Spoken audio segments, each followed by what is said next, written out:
Ladies and gentlemen, a big hand for Natalie Benson.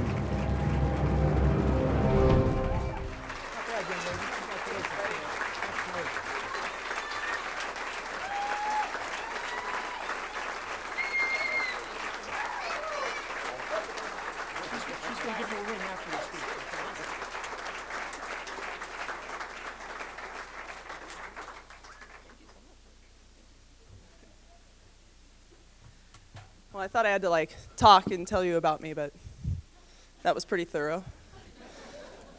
Thanks, guys. That was sweet. Elise. That was cute. Adam. Thanks, dude. Oh, boy. I first would like to thank the Hall of Fame committee and for this honor, and everybody in attendance this evening. For whomever nominated me, Dad, probably, I don't know. Thanks, appreciate it. Congratulations to Rich Corso and Amber Drury for their incredible honor. I'm honored to be on the stage with you guys. 33rd class, that's how old I am, so it's kind of fun. It's kind of exciting. I know I don't look it, stop. I'd like to thank my husband Eric for his support in all of my career endeavors, for encouraging me to move 3,000 miles away and take up a collegiate coaching job in New York and coming with me. His support in my career endeavors have been great. I appreciate his sometimes unsolicited advice and his mutual love for this game. I'd like to also thank my beautiful, smart, and loving little girls, Elise and Claire. Thank you. I wish that you guys could be here and understand what this means to me. One day I hope I can be a good example in your life, and thank you for giving me perspective on what gold medals really are, and they're you. One of my coaches, sorry, I told him I was going to do this, but I'm adjusting it to make it a little bit more appropriate. Thanks, dude. I hope somebody does that for me when they stand up here one day. Don't say what I say, please. Edit it. You have my permission. But one of my coaches once said that potential means that you haven't done anything yet. And that statement stuck with me at the time, as it's so very true. As a young water polo player, I had a lot of potential. A lot. My journey to this podium is a rather unorthodox one. I know now how much I fit the definition of an outlier.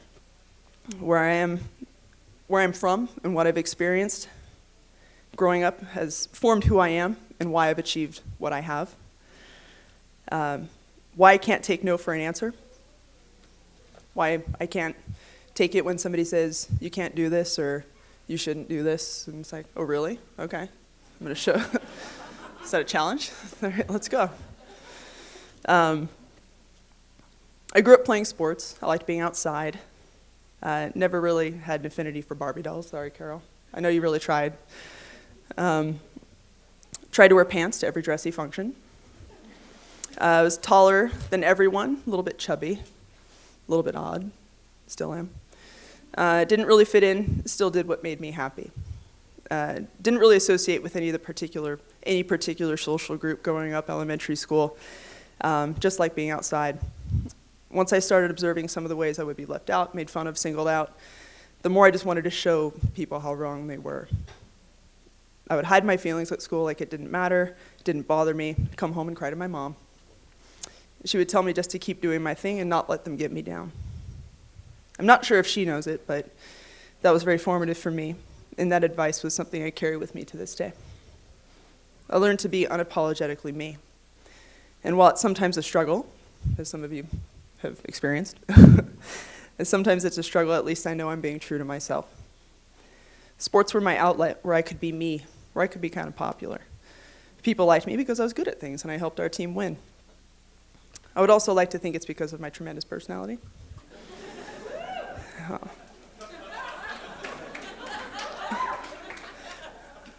Thanks, guys. Once I got into high school, I went from the GOAT to fitting in. I played softball very seriously and recently gotten into water polo. My brother Nick played at Servite High School. When I was younger, his coach would incessantly nag me to get in and give it a try. I was resistant. I played softball. I was pretty good at it. Water polo is my brother's thing.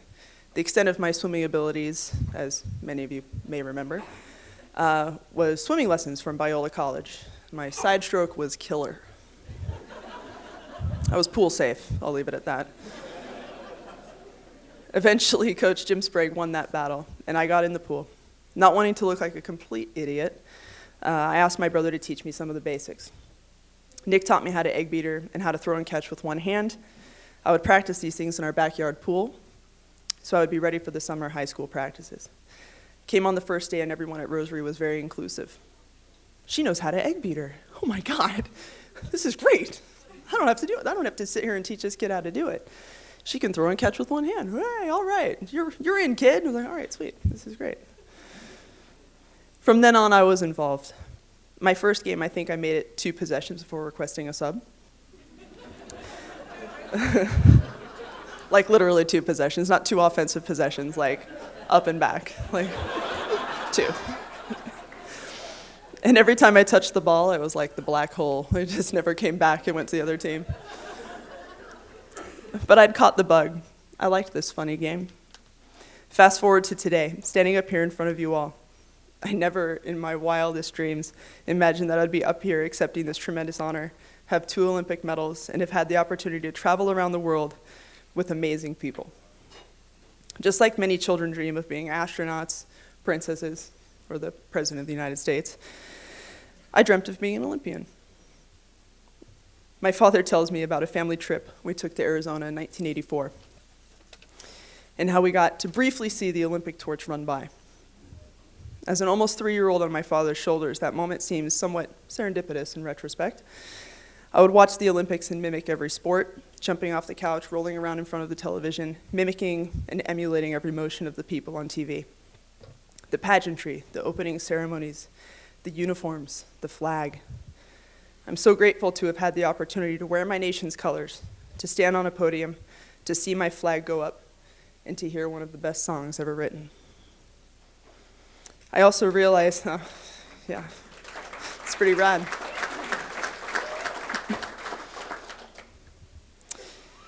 I also realized that none of this would have been possible without the influence of many, many people along the way. First, I would like to thank my parents. I get my goofy personality, love of music, the Dodgers, and the Green Bay Packers from my father. We don't have football in LA. Sorry, SC. We don't have football in LA. Go Browns. He always told me after the games, you should shoot more. So it's his fault.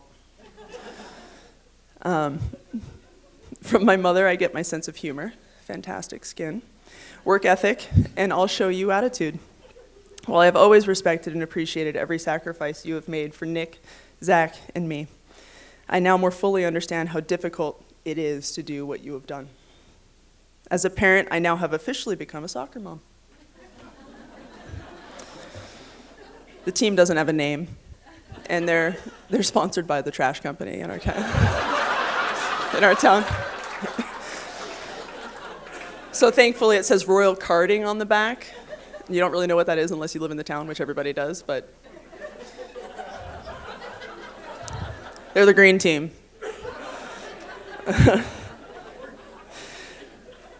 My daughter runs vertically very, very well. She doesn't understand the whole like get in there and get the ball thing. She's nothing like her mother. I don't get it. It's definitely nature, not nurture. I have no idea. I'm like, get in there. Come on, get the ball. Kick them in the shins. It's okay. They have shin guards on. But I want oranges. I don't care. She loves the snack. That's that way she is like her mother, I guess, yeah. I see how hard it is to make one practice and one game a week. Better yet, allowing me to play 2 club sports as well as 3 high school sports all at the same time. You guys are insane. Thank you for never saying no. Thank you for your relentless support. Thank you for listening and contradicting my self-doubt, listening to my complaints and tirades. You always believed that I could. You always told me that I could. Thank you for allowing me to chase a dream and for being there every step of the way. To my coach, yeah.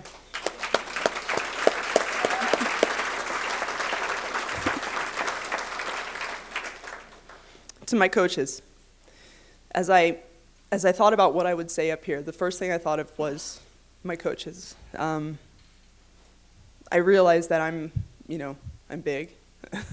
I throw the ball hard, and I've got kind of a nasty personality. But, yeah. But I couldn't have done it without you guys. As I reflect on my water polo career, I remember seemingly small things that had a big impact on me. Jim Sprague pushing me to get in the pool, allowing me to play with the boys. And sometimes, while my brother was a senior and I was a freshman, he would call out Golda, and both he and I would stand up and kind of stutter step, like, it's like United at the Roxbury, him, me, you, me, you, wait, which one? He'd be like, you, and he'd point at me and go, and so that was awkward. Caused a couple fights. Me? So that was fun.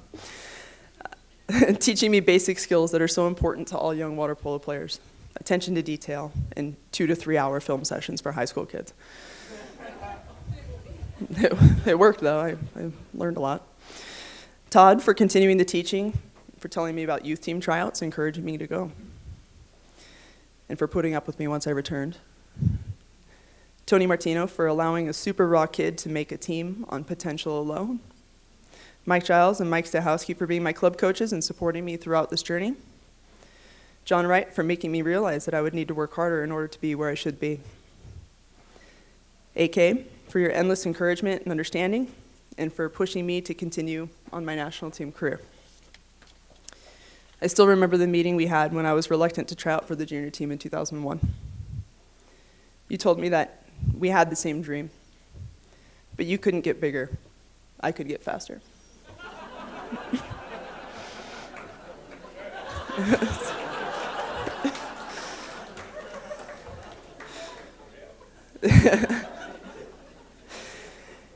And the fact that we would work to accomplish this together, that you were on my side, that meant a lot, and it encouraged me to do it. So obviously I wouldn't be here if I didn't try out again, so thanks.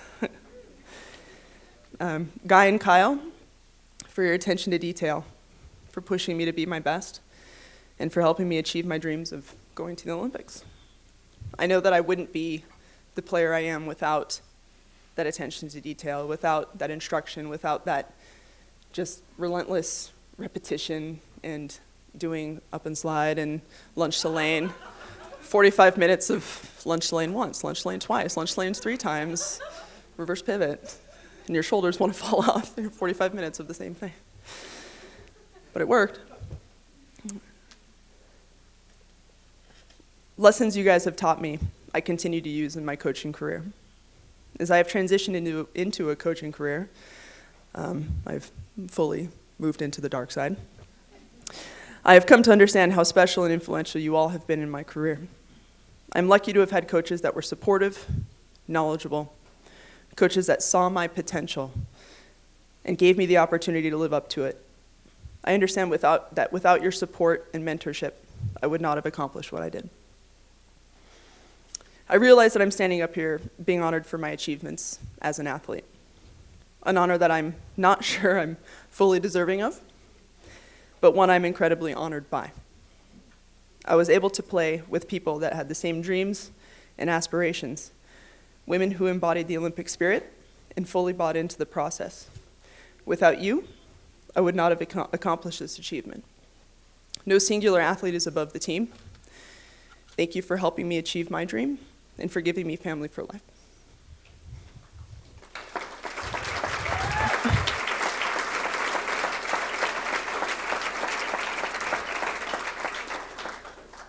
Ultimately, once my playing days were over, I was engaged. I really wanted to have children. I wanted to move on. I realized that there was a separation in lives, and I was ready for that transition. I needed to be involved in the sport in some way. I couldn't really quite scratch that itch. Working with ODP, Huntington Beach Water Polo Club, and now Marist College, I have found a way to continue my contribution to the sport.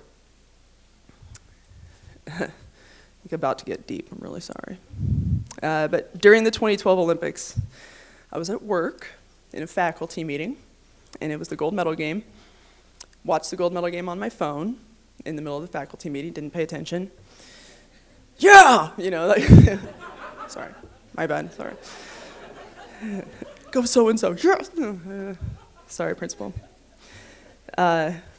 Ultimately, I commandeered the microphone at the meeting and announced that the team had won the gold medal to the entire campus community. I was so proud of my college coach, of my teammates, of Brenda and Petrie for persevering through 4 Olympics, and of the program as a whole for finally achieving our collective goal. I had a feeling of immense pride, but also a contradicting feeling of pain and a feeling of missed opportunity. I had to leave work early. I just kind of left. I didn't tell anybody. I was like, bye. I'm out. And just drove to a parking lot where I kind of sat and cried in my car by myself. And as I was sitting in my car, trying to sort out how I felt, kind of, wallowing in my self-pity, I received a phone call from one of our athletes at HB, Jenna.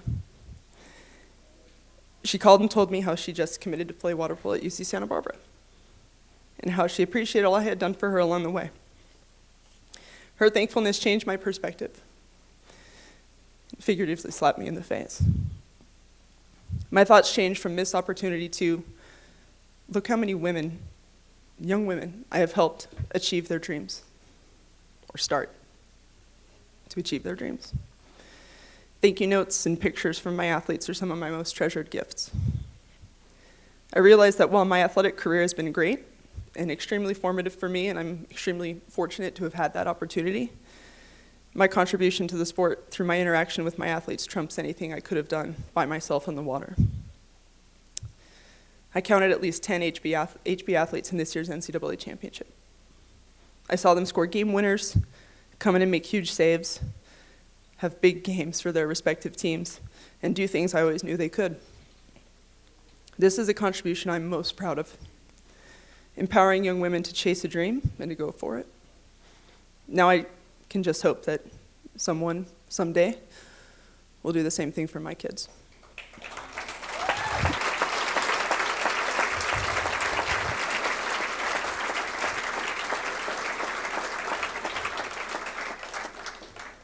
So now that I'm fully transitioned to coaching, I've lost all empathy for all athletes, and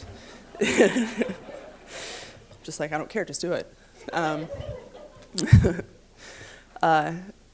big on legacy, I'm big on culture, I'm big on all of those key words, and I'm so excited to see that in action here tonight with my former teammates, with people I've seen carry the flag and continue to do what we started, and people who paved the way for me to have the career that I had. And then we've got the new group of kids coming in, and it's so exciting for me to see you guys, and I just hope you guys understand that it's a big deal, but don't be scared. Being scared gets you nowhere. Being scared does nothing for you. Just go for it. Thank you.